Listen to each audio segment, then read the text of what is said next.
We also have in the campaign another $190 million, which is to be devoted to student life and which will support programs like Cal in the Capital and enable us to enhance them. So undergraduate students therefore represent about $500 million of our goal out of the $3 billion in the campaign. Let me just say finally that I hope that this is the first of many Cal in the Capital reunions, just from the noise volume, that I know all of you were getting a tremendous kick out of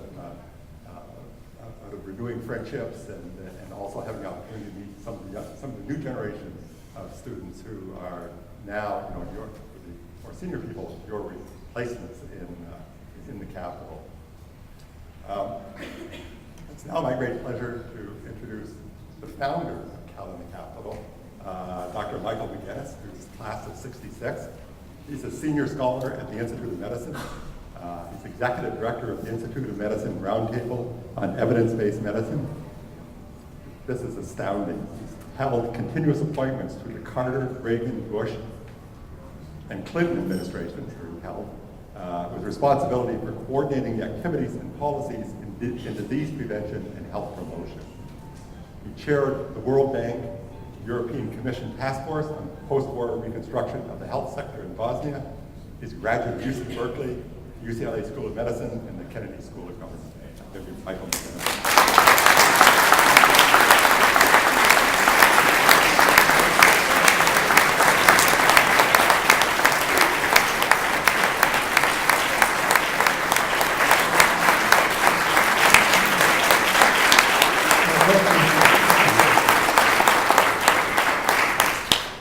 Thank you very much, Chancellor. When I was in school, it was $67 a semester, so times did change. Stunning. The difference. As a graduate of several programs at the University of California, it cost me more to send my son to kindergarten for 1 year than to go to school from kindergarten through and including medical school here at the system. So this is a very real issue for all of us who are concerned about the next generation of leadership in the nation. I've got 3 minutes, so I'm going to try to be very quick. I'm going to make 3 points, and they relate to the elements of the program's origin, around the timing, around the factors that gave the spark that created the program, and around the energy that sustains the program. Timing, as you all know, is everything, and that's certainly the case with the Cal in the Capital program. We were, as undergraduates, a generation awakening. And the only way I can really characterize that is by personalizing it to some extent, to give you my own perspective during those years. I was born in 1944, the year before the baby boom began. We were not the greatest generation, as were our parents who lived through the Depression and World War II. We were called the silent generation. But there were several factors that I remember very vividly occurring in rapid fire order in '62, '63, and '64 that changed all that. In 1962, as a high school senior, I visited the Berkeley campus, and I heard John Kennedy in Memorial Stadium say that he thought the New Frontier owed more to Berkeley than it did to Harvard. Now, I don't know if he really meant that. I take him at his word. But I have to say, it stuck with me because I thought, we're in California, and Washington and the New Frontier is really way back there on the East Coast. And those of us on this coast really didn't have much consciousness about issues outside, certainly as undergraduates, the silent generation undergraduates. So that was a bit of a wake-up call, slightly, from the slumber. In 1963, of course, those of us who were of a certain age, and I was, remember where I was 200 yards away when John Kennedy was assassinated. A man who had brought spark with the creation of the Peace Corps, with the creation of the very notion of a new frontier, and with the form of leadership that sparked a generation of interest. And then in 1964 was the free speech movement on this campus, which again was a phenomenon that was born of a student thirst for engagement with the challenges of our society. And those factors were all at play when this program was started. And it's the times that made it absolutely essential that that thirst for relevance be quenched with the sort of program that we've all experienced. The spark that actually created the program was, like many other generative phenomena, the interplay of multiple forces colliding at the same time. And this one was no different. It was a factor of the necessity, the fact that many of my undergraduate colleagues had never taken a plane ride, much less contemplated going 3,000 miles to work in Washington at that time.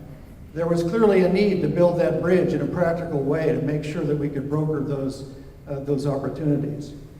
It was a factor, in part, of the love for the university. And at that time, after the free speech movement, when other student activities were raising the consciousness of the rest of the world about the Berkeley campus, for better or for worse, and sometimes it was both, there was clearly an interest on the part of those who had been engaged with this university in public and private positions in doing something for the students of the university. The Alumni Association was a tremendous supporter of this program at the outset. It was a factor of curiosity. Berkeley, I mean, 3,000 miles away, what are these weird Berkeley students? They're not really like us.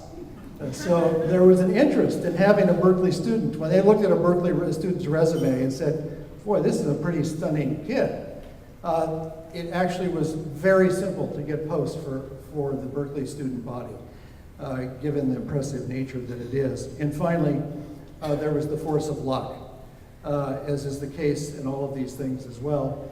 Luck, for example, when I happened to be flying back there on what actually was my second plane ride, to go knock on doors to get positions for folks, I was on the same plane with John Gardner, the Secretary of Health, Education, and Welfare. And he came over to me and said, because I had met him on campus the day before, sort of serendipitously, and said, well, I'll give you a ride into town as we were landing in Dulles. So he drove me in, he said, come by my office on Monday morning, and I did, and he said, well, here's 6 positions right away. So it was a really exciting.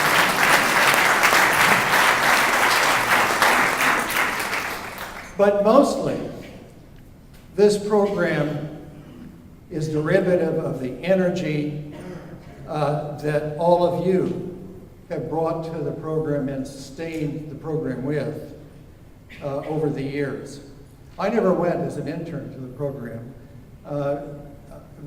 and I got, as a result, have gotten a much better bonus because my wife and I, as luck would have it, live in Washington, D.C.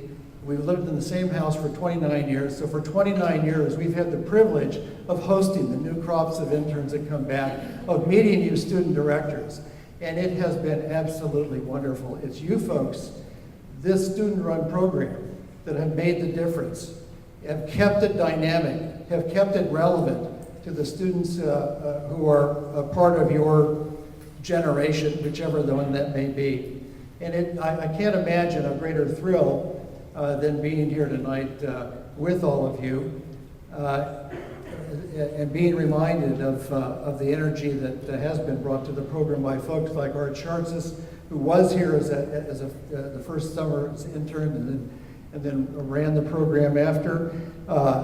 And to see Denise Poon, who was a director, I think, in 1987, and said, you know, the best job I've ever had, and she's been in broadcast journalism and all around, was being the Count on the Capitol director. And then seeing Stephanie Jones, David Weisskopf, who came up with a little newsletter and said, that's us, and we're now married.